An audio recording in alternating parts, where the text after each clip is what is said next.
Syekh Subakir, penjaga awal Tanah Jawa. Pada masa ketika Tanah Jawa masih diselimuti kabut sunyi, saat hutan lebat berbicara dengan angin dan gunung berdiri sebagai singgasana makhluk tak kasat mata, datanglah seorang musafir dari timur jauh. Ia bukan raja, ia bukan panglima, ia hanya seorang hamba yang membawa zikir dan langkahnya diiringi niat suci. Dialah Syekh Subakir. Langit Jawa kala itu berat oleh bisikan. Bumi bergetar oleh kekuatan lama. Banyak manusia hidup dalam takut, bukan karena gelapnya malam, tetapi karena sunyi yang tak berdoa. Syekh Subakir menapakkan kaki di tanah ini dengan wudu yang tak putus, dengan tasbih yang tak berhenti, dengan hati yang tak pernah berpaling dari Yang Maha Esa. Ia tidak mengangkat pedang, tidak pula meninggikan suara. Yang ia bentangkan hanyalah asma Allah, yang ia tanam hanyalah tauhid.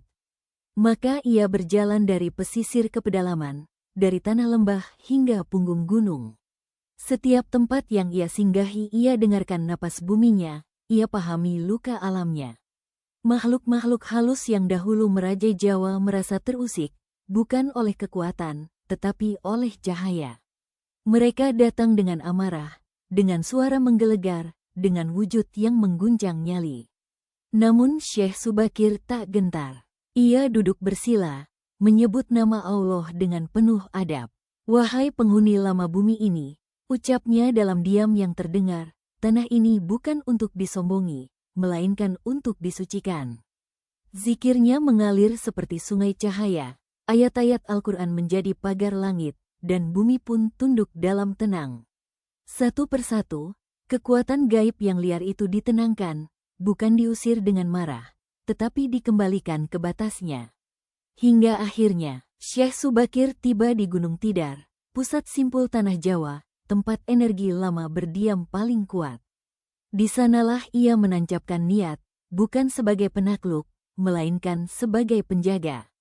Ia menanam paku bumi, bukan dari besi, melainkan dari doa dan tauhid, agar Jawa tegak dalam keseimbangan.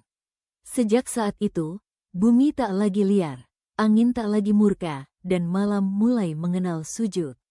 Syekh Subakir tahu, tugasnya bukan membangun masjid megah, bukan pula mengumpulkan murid ramai. Tugasnya adalah mempersiapkan jalan, agar kelak para wali datang dengan syariat dan dakwah terang. Ia adalah pembuka, bukan penutup. Ia adalah sunyi, bukan sorak.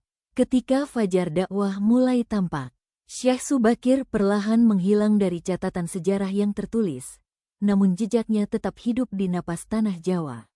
Hingga hari ini, jika angin berhembus lembut di gunung, jika bumi terasa teduh saat nama Allah disebut, di sanalah jejak doanya masih bekerja.